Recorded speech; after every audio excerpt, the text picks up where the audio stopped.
Guys, tignan nyo.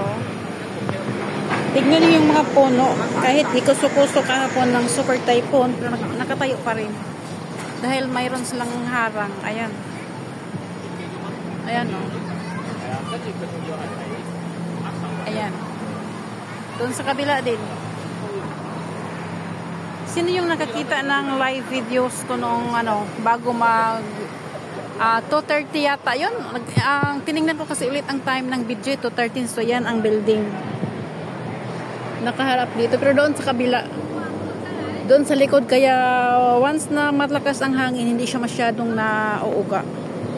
Pero doon, kasi mababa lang ito, ilang floor lang yan. Pero yung floor na sa umaga kong amo, ay napakataas niya hanggang, pakita ko sa inyo ha, maya-maya.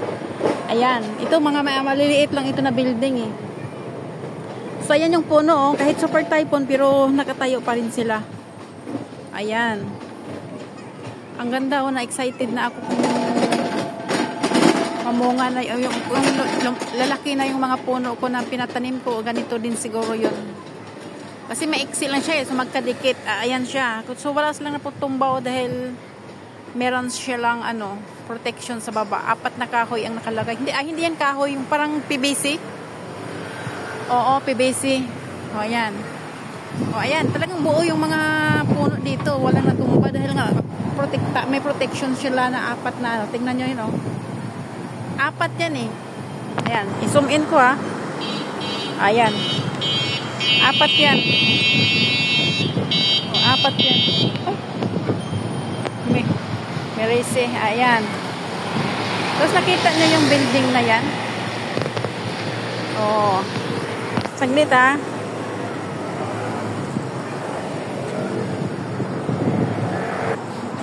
Ayan guys, safe talaga yung mga puno. Oh. Ayan, ito yung part. O ayan, kita niyo yung 4 na yan. O ganyan.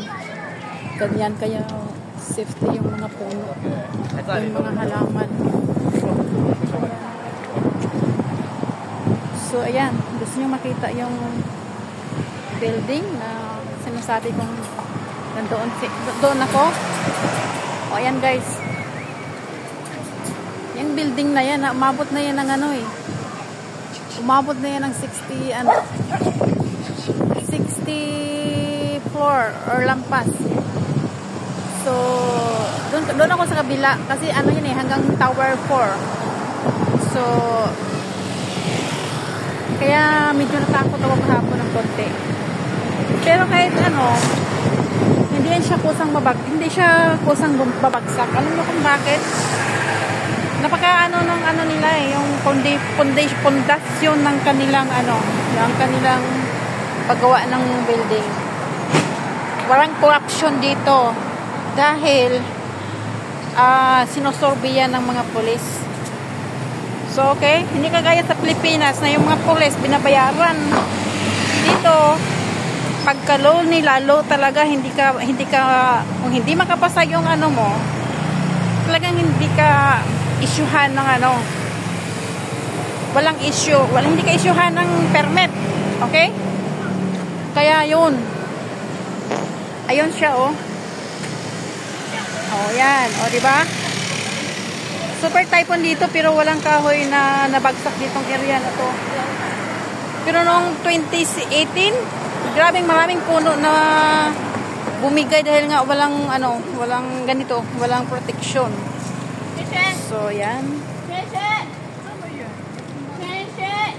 Pero alam nyo guys, swerte lang yung lugar na ito dahil hindi dito naglandfall yung super typhoon. Apekto lang yung nandito. Yung malakas na ulan at napakalakas din ng hangin ay doon sa Hong Kong bumagsak at sa China. Yung sa amin dito, apektado lang kami pero naka-alarm pa rin sila ng super typhoon ng hindi ko masyadong lalo kahapon kung umabot ng 15 or hanggang 12 lang. Kasi sa totoo lang, kung dito bumagsak kung dito naglandfall kahapon yung bagyo,